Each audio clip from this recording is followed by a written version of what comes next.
Bonjour, nous sommes samedi le 9 août.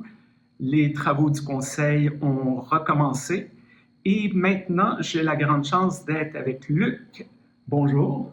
Bonjour Stéphane, je suis Luc Novici et comme tu le vois dans mon accoutrement, je suis un Bamileke du Cameroun. Je suis très heureux d'être avec toi cet après-midi. Luc, est-ce que c'est ton premier conseil général et quel rôle que tu as ici? Alors, c'est mon deuxième, mais le premier en présentiel parce que j'ai assisté au congrès en ligne il y a quelques années. Je suis venu à ce conseil général d'abord comme leader des jeunes. Nous avons le forum des jeunes qui se tient depuis lundi dernier avec à peu près 75 jeunes. Donc nous avons une responsabilité de veiller sur leur sécurité, on va dire comme ça, mais aussi veiller à ce qu'ils s'épanouissent pendant ce moment et qu'ils soient bien préparés à participer aux travaux du conseil général qui ont commencé il y a quelques heures déjà.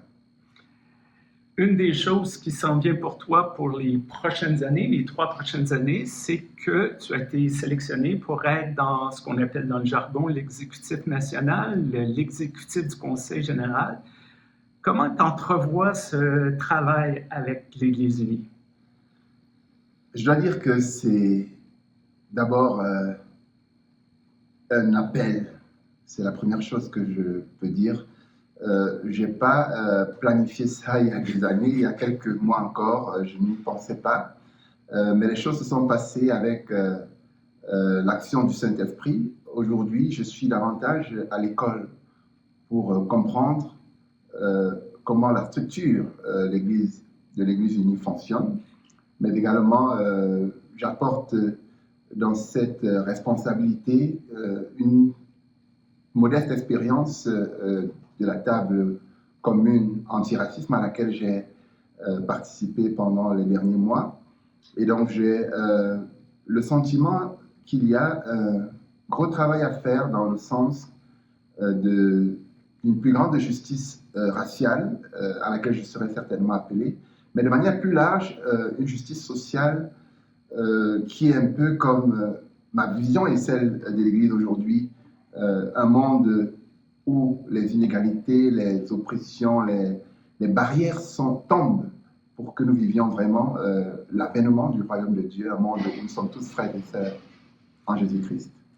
Je m'en voudrais, j'étais ici, je m'en voudrais de ne pas te poser la question sur le ministère quand même assez intéressant avec lequel tu es impliqué, avec au niveau du dépendant d'où viennent les personnes, le soccer ou le football. Qu'est-ce que c'est ce ministère-là qui est quand même assez unique dans l'Église unie? Oui, et Stéphane, tu fais très bien de poser la question parce que le timing il est parfait. Il faut peut-être dire à tout le monde que le Canada, avec les États-Unis et le Mexique, accueille dans quelques mois seulement la Coupe du monde de football. Bien sûr, on l'appelle soccer ici, mais il faut qu'on s'habitue à cette terminologie parce que 48 nations seront sur le territoire nord-américain avec des rencontres notamment à Vancouver et à Toronto. C'est des milliers et des milliers de personnes qui vont se déplacer. Et le football, il faut également qu'on le dise, est l'activité humaine la plus populaire aujourd'hui.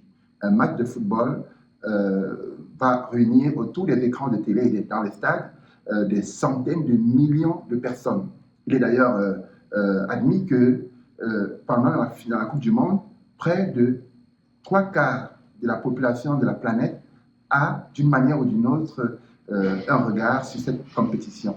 Donc nous sommes convaincus que Jésus, de notre temps, aurait sa place dans les stades de foot. Jésus n'était pas que dans les temples pour attendre que les foules viennent, il était dans les montagnes, et ainsi de suite. Donc aujourd'hui, le ministère foi et soccer a plusieurs axes, on va dire comme ça.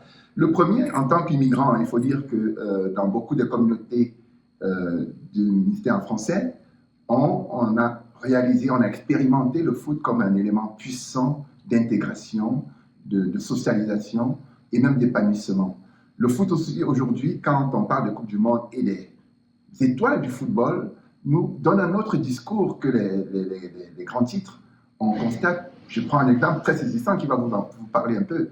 Le Maroc, qui est une équipe africaine, est aujourd'hui représentée par des joueurs essentiellement à la peau claire, Alors qu'à l'opposé, c'est un contraste très saisissant, la France, les États-Unis ou le Canada, qui sont des pays occidentaux, sont conduits par des joueurs noirs et pour la plupart des enfants d'immigrés. Donc, le football aujourd'hui est en train de nous donner un message très fort, une révolution tranquille, pacifique, qui dit d'une manière ou d'une autre l'excellence noire, mais pas seulement noire, qui parle de manière patiente et douce d'un changement de ce qui était exclu hier, qui peuvent avoir aujourd'hui place au chapitre, au pupitre.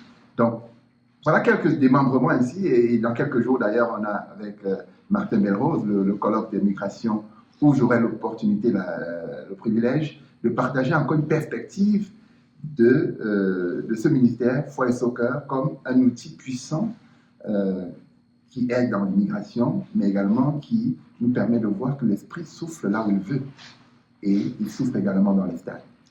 Et ce que j'en comprends, c'est que c'est un ministère qui rejoint beaucoup la jeunesse, quelque chose qui est difficile pour les églises ici au Canada. Absolument, absolument. La jeunesse est, on va dire, au cœur, bien sûr.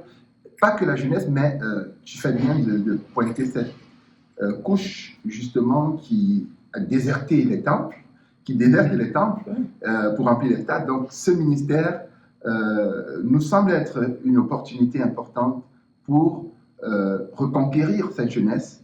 Voilà, vraiment, tu fais très bien de le dire, et c'est ce qui semble être les résultats des premières expériences qu'on a déjà eues à Toronto, par exemple au ministère francophone de Toronto. Aujourd'hui, Longueuil, la mission protestante francophone de Longueuil également est en train de lancer son équipe de soccer. À Sherbrooke également, donc dans la plupart des communautés de foi ou francophones pour l'instant, mais on espère l'étendre à d'autres communautés, effectivement la jeunesse est, on va dire, un peu emballée, elle est vraiment engagée dans ce ministère-là. Et nous pensons que c'est une bonne nouvelle pour l'Église. Merci beaucoup, Luc. Nous, on continue les travaux pour cette journée. On est à peu près au moment où on enregistre à mi-chemin. On continue à travailler très fort. Je dois avouer qu'on boit une bonne quantité de café parce que les journées sont longues. Merci beaucoup de vous intéresser aux travaux de l'Église unie. Merci beaucoup, Luc, pour tout ce que tu fais pour l'Église unie. C'est moi qui vous remercie. Au revoir.